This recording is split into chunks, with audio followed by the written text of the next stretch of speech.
بسم اللہ الرحمن الرحیم۔ السلام علیکم۔ ایک شخص جس کا نام عامر یمنی تھا، اس کی ایک بیٹی تھی جو بڑی آنت اور جذام کے مرض میں مبتلا ہونے کے ساتھ ساتھ معذور بھی تھی۔ اس کے والد عامر کے پاس ایک بت تھا۔ یہ روزانہ اپنی بیٹی کو بت کے سامنے بٹھا کر کہتا، اگر تو شفا دے سکتا ہے تو میری بیٹی کو تندرست کر دے۔ ایسے کرتے کرتے کئی سال گزر گئے، مگر بت کیسے جواب دیتا؟ وہ تو بے جان پتھر تھا۔ ایک دن عامر تنگ آ گئے اور اپنی بیوی سے کہنے لگا، ہم کب تک اس بے جان پتھر کے بنے پتلے کو پوجتے رہیں گے؟ ہمارا یقین اس کیسے خدا پر ہے جو نہ بولتا ہے نہ سنتا ہے؟ عامر اپنی بیوی سے کہنے لگا کہ مجھے لگتا ہے ہم غلط راستے پر ہیں۔ ہمیں جس نے پیدا کیا ہے وہی سب کا ایک رب ہے، اور یقیناً اس رب تک پہنچنے کا کوئی درست دین بھی ہوگا جس کا ہمیں پتہ نہیں ہے۔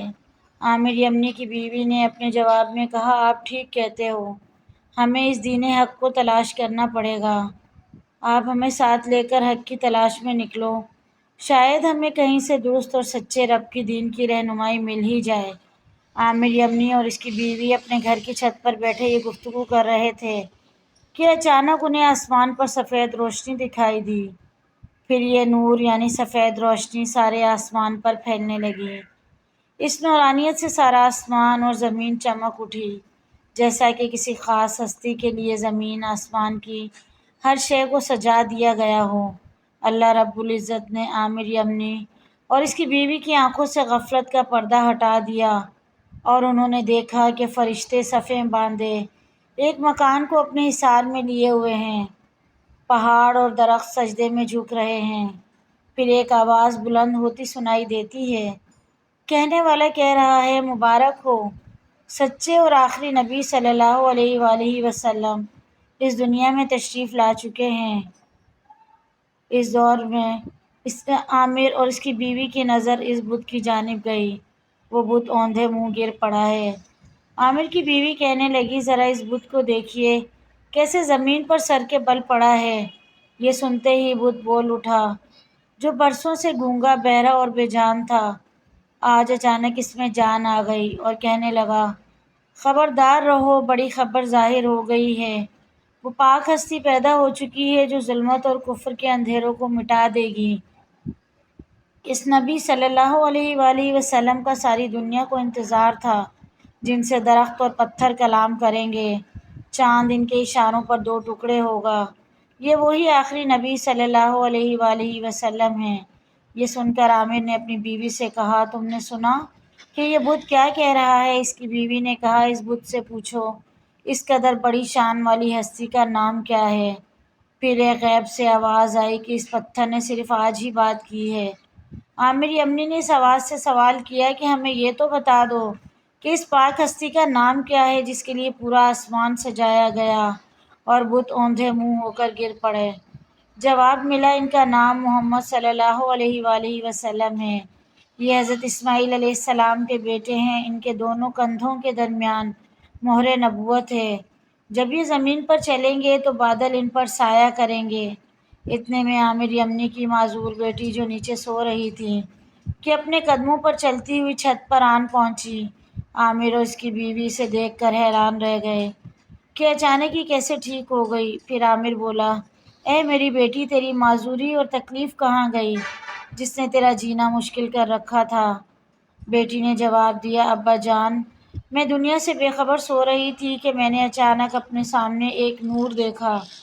میرے سامنے ایک بزرگ تشریف لائے۔ میں نے پوچھا، یہ نورانی بزرگ کون ہیں جن کے دانتوں کے نور نے مجھ پر سایہ کیا ہوا ہے؟ جواب ملا، یہ عدنان کے بیٹے کا نور ہے۔ حضرت عدنان نبی پاک صلی اللہ علیہ وآلہ وسلم کے باپ دادا میں سے ایک بزرگ ہیں۔ ان کا نام محمد صلی اللہ علیہ وآلہ وسلم ہے۔ میں نے پوچھا، ان کا دین کیا ہے؟ جواب ملا، دین حنیف یعنی سچا دین، اسلام۔ میں نے پوچھا، یہ کس کی عبادت کرتے ہیں؟ جواب ملا، اللہ کی، جو تنہا اور اکیلا ہے، جس کا کوئی شریک نہیں۔ میں نے پوچھا، آپ کون ہیں؟ جواب ملا، میں ایک فرشتہ ہوں۔ میں نے ان سے عرض کیا کہ آپ میری تکلیف کو نہیں دیکھ رہے؟ تو فرشتہ کہنے لگا، ہاں، تم اس نبی آخر الزمان صلی اللہ علیہ وآلہ وسلم کے وسیلے سے دعا کرو۔ اللہ تعالیٰ نے فرمایا ہے، میں نے اپنے محبوب کی ذات میں اب میں راز و دلیل رکھی ہے، جو کوئی بھی میرے محبوب کے وسیلے سے دعا کرے گا میں اس کی دعا کو قبول کروں گا اور اس کی ہر مشکل دور کر دوں گا۔ گناہ گاروں کے حق میں قیامت کے روز میں اپنے محبوب کی سفارش قبول کروں گا۔ میں نے اپنے دونوں ہاتھ پھیلائے اور سچے دل سے نبی کے وسیلے سے دعا مانگی اور ہاتھ اپنے چہرے اور جسم پر پھیرے۔